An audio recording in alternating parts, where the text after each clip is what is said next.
ओम अज्ञानतिमिरान्धस्य ज्ञानाञ्जनशलाकयः चक्षुरुन्मिलितं येन तस्मै श्रीगुरुवे नमः। हरे कृष्णा। आज गीता श्रृंखला के सत्र क्रमांक 429 में आप सभी भक्तों का हार्दिक स्वागत है। आज हम श्रीमद् भगवद गीता के 12वें अध्याय के जो कि है भक्ति योग श्लोक क्रमांक 9 का अध्ययन करेंगे। आइए, श्लोक इस प्रकार है। अथ चित्तं समाधातुं न शक्नोषि मयि स्थिरम् अभ्यासयोगेन ततो माम् इच्छाप्तुं धनंजय। अर्थात हे अर्जुन, हे धनंजय, यदि तुम अपने चित्त को अविचलित भाव से मुझ पर स्थित नहीं कर सकते तो तुम भक्ति योग के विधि विधानों का पालन करो। इस प्रकार तुम मुझे प्राप्त कर सकने की साह उत्पन्न करो। पिछले श्लोक में भगवान ने क्या कहा था कि मुझ भगवान में अपने चित्त को स्थिर करो। भगवान अपने भक्त के लिए कुछ सहूलत देते हुए, कुछ नरमाई बढ़ते हुए कह रहे हैं कि अगर आप अपने चित्त को मुझ में स्थिर नहीं कर सकते तो हे अर्जुन, तुम भक्ति योग के विधि विधानों का पालन करो।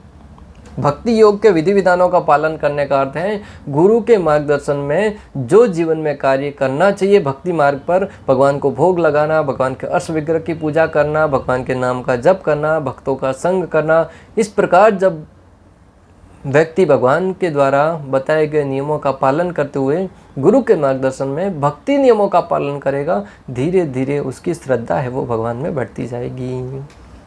इस श्लोक में भक्ति योग की दो पृथक पृथक विधियां बताई गई हैं। पहली विधि उस व्यक्ति पर लागू होती है जिसने दिव्य प्रेम द्वारा भगवान की कृष्ण के प्रति वास्तविक आसक्ति उत्पन्न कर ली है।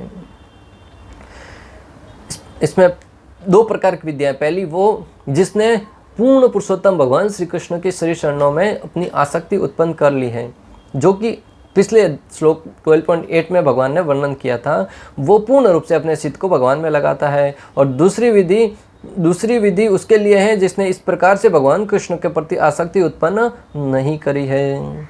इस द्वितीय श्रेणी के लिए नाना प्रकार के विधि विधान हैं जिनका पालन करके मनुष्य अंततः कृष्ण आसक्ति अवस्था को प्राप्त हो सकता है। और ये दूसरी विधि के लिए अनेक प्रकार के सिद्धांत हैं, अनेक प्रकार के नियम हैं जिसका पालन करते हुए व्यक्ति है वो भगवान श्री कृष्ण के श्री चरणों में प्रेम उत्पन्न कर सकता है। भक्ति योग इंद्रियों का परिष्कृत संस्कार है। संसार में इस समय सारी इंद्रियां सदा अशुद्ध हैं क्योंकि वे इंद्रिय तृप्ति में लगी हुई हैं।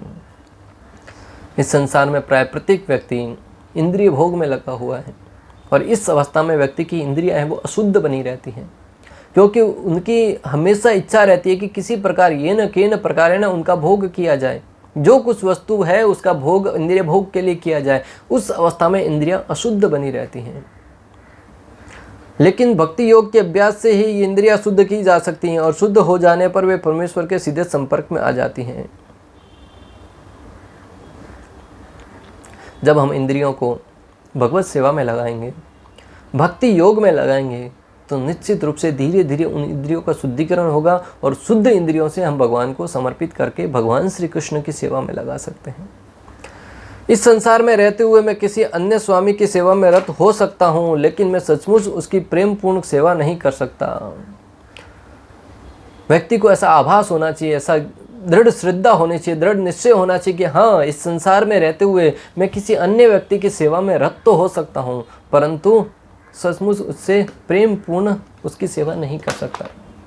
व्यक्ति प्राय किसी व्यक्ति के पास, धनवान व्यक्ति के पास नौकरी करता है, हो सकता है वो उसकी सेवा भी करे, परंतु उस सेवा में उसे प्रेम नहीं होता है।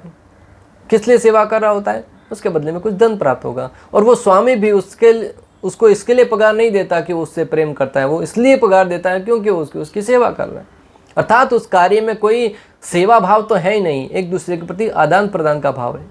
आज संसार में हर जगह जो कोई कार्य कर रहा है, जो कार्य करवा रहा है, वहाँ हर जगह धन का लेना देना है, आदान प्रदान हो रहा है। कहीं भी प्रेम भाव नहीं है, कहीं भी सेवा भाव नहीं है। कई बार हम लोगों को कहते हुए सुनते होंगे, नेता कहते हैं हम जनता की सेवा कर रहे हैं, व्यापारी कहता है हम ग्राहक की सेवा कर रहे हैं, शिक्षक कहता है हम विद्यार्थियों की सेवा कर रहे हैं।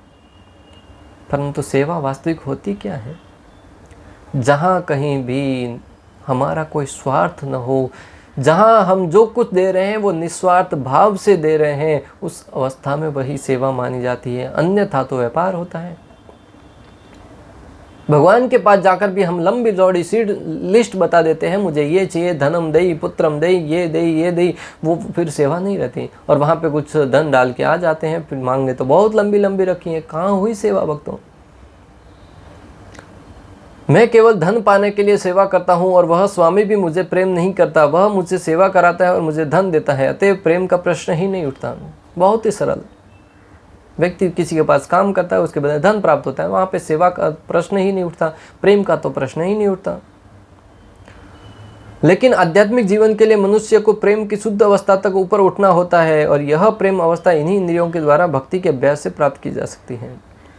परंतु हमें आध्यात्मिक मार्ग पर भगवान श्री कृष्ण के प्रेम को प्राप्त करने के लिए उस शुद्ध प्रेम के स्तर तक उठना होगा। वहाँ पे भी हम मात्र लेना देना कि मैं कुछ दे रहा हूँ, भगवान मुझे देंगे, भगवान इतना धन दे रहा हूँ, मुझे ये चाहिए, उस अवस्था में हम भगवान के प्रेम को प्राप्त नहीं कर पाएंगे। वहाँ पे हमारी इंद्रियों को जो कुछ हमारा है यथाशक्ति यथासंभव उसको भगवान की सेवा में लगाना है, और सेवा के द्वारा इंद्रियों को जब शुद्ध करेंगे तब निश्चित रूप से भगवत कृपा हमें प्राप्त होगी, भगवत प्रेम प्राप्त होगा। और जब भगवत प्रेम प्राप्त हो जाता है ना भक्तों, इस जगत की कोई वस्तु आपको हिला डुला नहीं सकती। कहीं आचार्यों का संदर्भ वर्णन आता है भक्तों, जब उन्होंने प्रेम की अवस्था भगवान के साथ प्रेम स्थापित कर लिया, जीवन में विरक्त हो जाते हैं, इस जगत से विरक्त हो जाते हैं।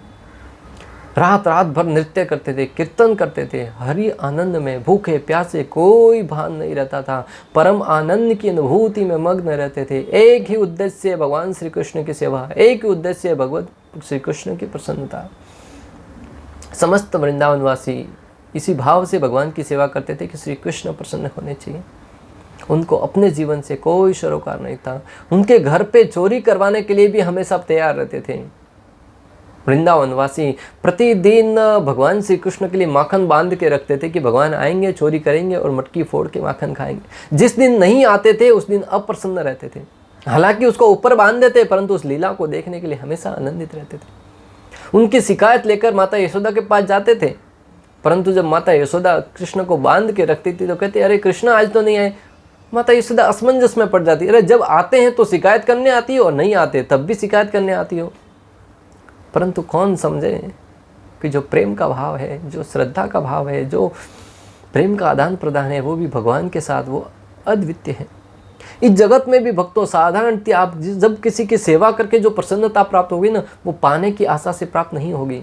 हम कितना ही धन क्यों न प्राप्त ले, कितना ही वैभव क्यों न प्राप्त कर ले, उसको इकट्ठा करके रख क्यों न ले, परंतु व्यक्ति हृदय से संतुष्ट नहीं होगा। परंतु उसी धन में से कुछ आप गरीबों को खिला दीजिए, कुछ अनाथों को खिला दीजिए, कुछ ज़रूरतमंदों को बांट दीजिए। उस अवस्था में वह व्यक्ति, जब भूखा व्यक्ति भोजन करेगा आपके द्वारा प्रदत्त धन का, और उसके चेहरे पर जो प्रसन्नता नजर आएगी आपको, जो प्रसन्नता सही रहेगी, उस प्रसन्नता को देखकर आपका हृदय है वो स्वतः ही आत्म तृप्त हो जाएगा। जो आनंद आपको बहुत सारा भोग करके, बहुत सारा वैभव ऐश्वर्य प्राप्त करके नहीं प्राप्त होता, वो किसी की सेवा करके, किसी के साथ प्रेम भरा आदान प्रदान करके प्राप्त होगा। भक्तों, ये मैं स्वयं अनुभव के साथ आपको बता रहा हूँ। और जब प्रेम भाव भगवान के साथ हो तब फिर उसमें कहना ही क्या। यह ईश्वर प्रेम अभी प्रत्येक हृदय में सुप्त अवस्था में है। वहाँ पर यह ईश्वर प्रेम अनेक रूपों में प्रकट होता है, लेकिन भौतिक संगति से दूषित हो जाता है। ये जो शुद्ध प्रेम है वो प्रत्येक जीव के हृदय में उपस्थित है। ऐसा नहीं कि उसको अलग से बनाना है, प्रत्येक जीव के हृदय में उपस्थित है। मात्र आवश्यकता है तो हमें उसे जागृत करने की। भगवान के साथ प्रत्येक व्यक्ति का स्वाभाविक ही प्रेम होता है। जब हम उसको हरि कथा के द्वारा, हरि कीर्तन के द्वारा, भक्ति कार्यों के द्वारा सिंचन करते हैं, वो प्रेम है वो बढ़ता जाता है, बढ़ता जाता है। अगर नहीं करेंगे तो साधारणतः इस भौतिक जगत की दूषित वस्तुओं के संपर्क में आने के कारण हमारी इंद्रियां दूषित होती जाती हैं, और दूषित इंद्रियों से हम भगवान की सेवा नहीं कर पाते हैं। उससे हम अपनी इंद्रिय भोग करने के विषय में ही विचार करते रहते हैं। अतः उस भौतिक संगति से हृदय को विमल बनाना होता है और उस सुप्त स्वाभाविक कृष्ण प्रेम को जागृत करना होता है। यही भक्ति योग की पूरी विधि है। अतः भौतिक संगति से जो हृदय को दूषित होता है, उसे हमें आध्यात्मिक संगति से, भक्तों की संगति से उस हृदय को विमल बनाना होता है, हृदय को शुद्ध बनाना होता है। और जब शुद्ध हृदय से भगवान के नाम का जप करेंगे, निश्चित रूप से उसे भक्ति योग कहते हैं और भगवान को प्रसन्न करने वाला होता है। भक्ति योग के विधि विधानों का अभ्यास करने के लिए मनुष्य को किसी सुविज्ञ गुरु के मार्गदर्शन में कतिपय नियमों का पालन करना होता है। और भक्ति के विधि विधानों का पालन करने के लिए, विधि विधानों का अभ्यास करने के लिए भक्त को एक प्रमाणिक गुरु के मार्गदर्शन में कुछ नियमों का पालन करना होता है। जैसे ब्रह्म मुहूर्त में जगना। प्रातःकाल ब्रह्म मुहूर्त में जगकर भक्त है वो स्नान करता है, स्नान करके फिर कथा करता, भगवान के नाम का जप करता है, मंगल आरती में जाता है। प्रातःकाल ब्रह्म मुहूर्त में जगने का भी बहुत महत्व है भक्तों। जो व्यक्ति प्रातःकाल ब्रह्म मुहूर्त में प्रतिदिन जगता है, उसकी आयु बढ़ जाती है। कलयुग में लोगों की आयु कम है, इसका एक कारण ये भी है। भीष्म पितामह स्वयं बताते हैं कि लोग सूर्योदय तक पड़े रहते हैं, सूर्योदय के उपरांत जो जगता है उसकी आयु कम होती जाती है। और आजकल तो लोग प्राय 10-10, 11-11 बजे तक बिस्तर में पड़े रहते हैं। अगर धूप भी सर पे आ जाए तो सर पे ओढ़ के पड़े रहते हैं, परंतु पड़े रहते हैं। परंतु जो लोग भक्ति में अपने अभ्यास करना चाहते हैं, उनको ब्रह्म मुहूर्त में जगकर स्नान आदि कार्यों से निवृत्त होकर, ब्रह्म मुहूर्त के स्नान का भी बहुत महत्व है भक्तों। जो ब्रह्म मुहूर्त में स्नान किया जाता है उसे देव स्नान या अमृत स्नान कहा जाता है। और उस समय स्नान करने से शरीर है वो बहुत ही सत्व गुण में स्थित रहता है। और उस समय जो आध्यात्मिक कार्य किया जाए ना, वो पूर्ण रूप से आपको लाभ प्रदान करने वाला होता है। जब तक संसार सोया हुआ है, भक्तगण जग कर अपने सारे के सारे भक्ति कार्य कर लेते हैं। और जब संसार जग जाता है तब उनकी नेगेटिव शक्ति है वो हैवी होती है और हम उस समय ध्यानपूर्वक नाम जप नहीं कर पाते हैं। मंदिर में जाना था, प्रार्थना करना एवं हरे कृष्ण कीर्तन करना, फिर मंदिर जाना है, भगवान के नाम का जप करना है, हरे कृष्ण कीर्तन करना है, फिर अर्श विग्रह पर चढ़ाने के लिए फूल सुनना, अर्श विग्रह पर भोग चढ़ाने के लिए भोजन बनाना, प्रसाद ग्रहण करना आदि ऐसे अनेक विधि विधान हैं जिनका पालन आवश्यक है। भगवान के लिए फूलों की माला बनाना, भगवान के लिए भोग बनाना, उस भोग को स्वीकार करना, प्रसाद रूप में स्वीकार करना, ये भी भक्ति का अंग है। अगर कोई व्यक्ति निरंतर भगवान के प्रसाद का ही सेवन करता है, वह व्यक्ति बहुत ही अध्यात्मता में उन्नति करता है। प्रसाद ग्रहण करना कोई बड़ी बात नहीं है, लेकिन प्रसाद ही ग्रहण करना ये बहुत बड़ी तपस्या है। अक्सर लोग प्रसाद ग्रहण करने की बात आती है तो बड़े प्रसन्न हो जाते हैं, परंतु शास्त्र तो कहते हैं कि भक्त को चाहिए कि वो प्रसाद ही ग्रहण करे, प्रसाद के सिवाय कुछ भी ग्रहण न करे। ये सबसे बड़ी तपस्या है। और आजकल यही नहीं होता है, जहाँ के गए वहाँ के बन के रह जाते हैं। जब तक कोई भोग भगवान को अर्पण न किया जाए तब तक उसको स्वीकार नहीं करना चाहिए। अगर भोग नहीं लगा है तो स्वयं प्रार्थना मंत्र बोलकर भगवान को अर्पण करें, हे कृष्ण आपको मैं अर्पण कर रहा हूँ।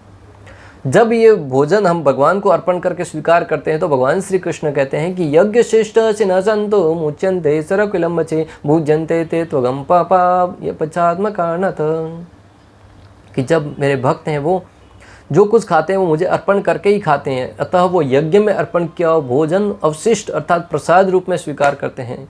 और जो बाकी लोग मुझे अर्पण किए बगैर खाते हैं वो पाप खाते हैं। क्या खाते हैं? पाप। और जो पाप खाने वाला व्यक्ति वो कभी जीवन में सुखी नहीं रह सकता। इसलिए भक्तों जो कुछ खाते हैं पीते हैं वो भगवान को अर्पण करते हुए ही खाएं। मनुष्य को शुद्ध भक्तों से नियमित रूप से भगवद गीता तथा श्रीमद् भागवतम सुनना चाहिए। हमें चाहिए कि नियमित रूप से, अर्थात ऐसा नहीं कि महीने में एक बार, साल में एक बार, 2 साल में एक बार, कभी तो सुन लिया, कथा हो रही थी घंटा पर बैठ के आ गए, नहीं। नियमित रूप से प्रतिदिन नियम पूर्वक भगवद गीता और भागवतम के ज्ञान को श्रवण करना अत्यंत आवश्यक है। आजकल लोग प्राय सवेरे भागे भागे मंदिर जाते हैं, घंटी बजाकर कुछ धन डालकर आगे वापस आ जाते हैं, कहते हैं हम भी मंदिर जाते हैं, हम भी धर्म का आचरण करते हैं। परंतु मंदिर जाना ही भक्ति नहीं है भक्तों।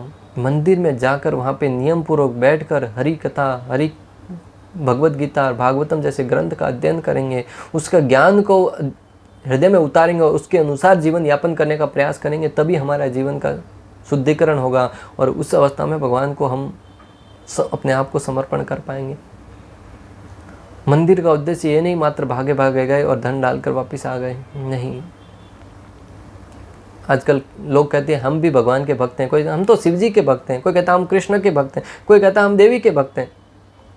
परंतु उससे पूछो, शिव जी का भक्त जो कहता है उनसे कहो कि शिव जी के बारे में बताइए, बोले वो सब तो नहीं आता, परंतु हम शिव जी के भक्त हैं। देवी का भक्त है तो उससे कहिए देवी के बारे में बताइए, देवी पुराण के बारे में क्या क्या वर्णन आता है, उनकी महिमा गान कीजिए। बोलते वो सब तो नहीं, परंतु हम उनके भक्त हैं। भगवान श्री कृष्ण के बारे में बताइए, बोले वो सब तो ठीक है श्री कृष्ण, परंतु हम तो भगवान कान्हा जी के बड़े भक्त हैं, गोविंद के ही भक्त हैं, उनके सिवा कोई जीवन हृदय में रखते ही नहीं किसी को। भक्तों, इस संदर्भ में आचार्यगण समझाते हैं कि वो किसी के भक्त नहीं है, वो मात्र अपनी महत्वाकांक्षाओं के भक्त है, वो मात्र अपनी इंद्रिय भोग की वस्तुओं से भक्त हैं। जहाँ से जो वस्तु प्राप्त हो रही है उनको तब तक उपयोग में लेते हैं। शिव जी के पास जाकर अनेक प्रकार की कामनाएं करते हैं, प्रति सोमवार को आऊँगा, जब मुझे धन दे दो, पुत्र दे दो, वैभव दे दो, लक्ष्मी दे दो, ये सब देते रहो। जब तक प्राप्त होता है कहते हैं हम शिव जी के भक्त हैं, और जब प्राप्त होना बंद हो जाता है कहते हैं हम क्यों आए मंदिर में। इसका अर्थ ये नहीं कि हम मंदिर जाना बंद कर दें। भक्तों, मंदिर जाइए, परंतु जिसकी भी श्रद्धापूर्वक पूजा करें उनके विषय में श्रवण कीजिए, उनकी कथाओं का श्रवण कीजिए, तब हमारा हृदय शुद्ध होगा। भगवान भोलेनाथ के विषय में श्रवण कीजिए कि भगवान भोलेनाथ की महानता क्या है। विष पान करके उसको विष को गले में धारण करके रख लिया। इस जगत के कल्याण के लिए शिव जी पूर्ण रूप से खुले में रहते हैं, कभी भी अपने लिए कोई घर नहीं बनाते हैं। कोई इच्छा करने मात्र से उनकी सारी इच्छाएं पूर्ण हो जाए, परंतु फिर भी अपने लिए कभी घर नहीं बनाते हैं। भक्त उनके इस रहन सहन को देखकर जब उनके विषय में श्रवण करेगा तब जानेगा कि शिव जी ऐसा क्यों करते हैं, क्योंकि वो पूर्ण रूप से भगवान के नाम के जप में ध्यान मग्न रहते हैं, वो भक्ति में मग्न रहते हैं, समाधि में मग्न रहते हैं। इस जगत में ये सारी की जो नश्वर वस्तु है उसके पीछे पागल नहीं रहते हैं, परंतु आज का मानव उसी नश्वर वस्तु, धन, परिवार, घर बार, उसके पीछे पागल रहता है और भगवान की कथाओं के श्रवण करने के विषय में कोई जिज्ञासा नहीं करता। भगवान भोलेनाथ की कथाओं के विषय में जो श्रवण करेगा वो जानेगा कि जीवन का उद्देश्य क्या है। वैष्णव नाम यथा शंभु, शिव जी वह सबसे बड़े वैष्णव है, और उनके सामने जाकर जब अगर हम प्रभु श्री रामचंद्र के नाम का जप करेंगे, भगवान श्री कृष्ण की महिमा गान करेंगे, तब वो प्रसन्न होंगे। कुछ धन डाल के, कुछ उनको प्रसाद चढ़ा के नहीं। हाँ, वो विधि विधान करना है, परंतु उसका उद्देश्य पता होना चाहिए। जो कहते हैं हम कृष्ण के भक्त हैं, भगवान श्री कृष्ण की भगवत गीता को जीवन में पालन कर रहे हैं कि नहीं कर रहे हैं, इससे सिद्ध होगा कि वो कितना बड़ा भक्त है। मात्र और मात्र दिखावे के लिए कंठी माला धारण करके तिलक लगा दी, हाँ ये शरीर के आभूषण है, करना चाहिए, परंतु उससे भक्त नहीं बन जाता। वेशभूषा से कोई भक्त नहीं बनता। हमारे हृदय में भगवान द्वारा बताए गए सिद्धांतों को किस स्तर तक पालन कर रहे हैं, भगवत गीता भागवतम के ज्ञान को, उस आधार पर मालूम पड़ेगा कि वो कितने भक्त हैं। इस अभ्यास से कोई भी ईश्वर प्रेम के स्तर तक उठ सकता है और तब भगवत धाम तक उसका पहुंचना ध्रुव है। इस अभ्यास द्वारा भगवत की भक्ति के जो क्रियाएं हैं उनके अभ्यास द्वारा व्यक्ति ऊपर उठता जाएगा और वो भगवत धाम जाने के लिए योग्य बन जाएगा। विधि विधानों के अंतर्गत गुरु के आदेशानुसार भक्ति योग का यह अभ्यास करके मनुष्य निश्चय ही भगवत प्रेम की अवस्था को प्राप्त कर लेता है।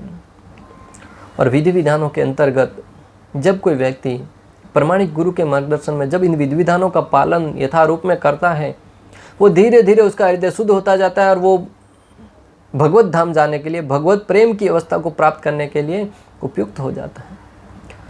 भक्तों, प्रेम बहुत महत्वपूर्ण है। प्रेम शब्द को आज अलग अलग तरीके से तोड़ मरोड़ कर देखा जाता है। मात्र काम वासना हो वहाँ पे भी कहते हैं हम तो आपसे बड़ा प्रेम करते हैं। स्त्री पुरुष आपस में कहते हैं बड़े प्रेमी हैं, हम तो इतना प्रेम करते हैं, एक दूसरे के लिए जान भी दे सकते हैं। विवाह हुआ, 1 साल बीता, 2 साल बीता, जब तक एक दूसरे के प्रति आवश्यकता पूर्ण हो रही थी तब तो कह रहे थे हम प्रेम है, एक दूसरे के बिना रह नहीं सकते। 1 घंटे के लिए भी दूर चले जाते हैं, मैसेज करते हैं, फ़ोन में बात करते हैं वगैरह वगैरह। 2-4 साल के बाद जब उनकी आवश्यकता पूर्ण होनी बंद हो जाती है तब कहते हैं मैं तो तेरा मुख भी देखना नहीं पसंद करूँगा, मैं तुम्हारा मुख देखना भी पसंद नहीं करूँगी, मुझे तलाक चाहिए। जो जोड़ा 2-4 वर्ष पहले कह रहा था एक दूसरे के बिना रह नहीं सकते, वो आज एक दूसरे का मुख देखने के लिए भी तैयार नहीं है, एक दूसरे का मुख देखने के लिए भी उत्सुक नहीं है। इससे सिद्ध होता है कि वहाँ पे मात्र और मात्र एक दूसरे की इच्छा पूर्ति की बात थी। तू मेरी पीठ खुजला, मैं तेरी पीठ खुजलाता हूँ। जब तक एक दूसरे की पीठ खुजलाते हैं, जब तक एक दूसरे की इच्छा पूर्ण करते रहते हैं, तब तक साथ में संयोग बना रहता है। जैसे ही इच्छा पूर्ण करना बंद हो गई, जैसे आवश्यकता पूर्ण होनी बंद हो गई, उनके स्वाभिमान मतभेद टकराने चालू हो गए और उस अवस्था में व्यक्ति दूसरे से घृणा करने लगता है। वो वास्तविक प्रेम नहीं है। प्रेम तो वो है जो निस्वार्थ भाव से किया जाए। प्रेम वो है जब माता अपने पुत्र के लिए निस्वार्थ भाव से भोजन बनाती है, निस्वार्थ भाव से पुत्र की सेवा करती है। पुत्र भले कितना ही उदंड क्यों ना हो, कितना ही कष्ट क्यों ना देता हो, माता उस अवस्था में भी पुत्र से प्रेम करती है। बहुत ही प्रचलित कथा भक्तों, एक बार एक व्यक्ति नशे की आदतें पड़ गई, घर का सब कुछ बेचकर नशा करता था, घर में रखे बर्तनों को भी बेचना चालू किया। तब माता ने उसको करने के लिए रोक दिया, तो उसने माता का वध कर दिया। माता के छोटे छोटे टुकड़े कर ऊपर उठाकर लेके जा रहा था। जैसे ही बीच में कुछ ठोकर लगी, उस टुकड़ों में से उस माता का हृदय बोल पड़ा, अरे बेटे तुमको कुछ लगा तो नहीं। उस बच्चे को भान आया कि माता कितनी महान है। जिस पुत्र ने माता के प्रति इतना अहित किया, वो माता अपने पुत्र के प्रति प्रेम दिखा रही है, उसका हित चाह रही है कि बेटा तुमको लगा तो नहीं। इस जगत में हम प्राय कोई हमारे प्रति थोड़ा सा अहित करता है, हम उसके प्रति क्रुद्ध हो जाते हैं, उसके प्रति द्वेष करने लगते हैं, परंतु माता अपने पुत्रों से कभी द्वेष नहीं करती। माता कभी कुमाता नहीं हो सकती भक्तों। हो सकता है कभी किसी ऐसी सामाजिक परिस्थिति में पढ़कर कुछ कार्य करना पड़े तो अलग बात है, परंतु जो माता होती है वो कभी अपने पुत्रों का अहित नहीं चाहती है। उसी भांति भक्त है वो भगवान के साथ इस स्तर तक प्रेम करते हैं जहाँ पे कोई स्वार्थ का स्तर नहीं बना रहता, स्वार्थ की कोई संभावना ही नहीं रहती, और वही वास्तविक प्रेम है भक्तों।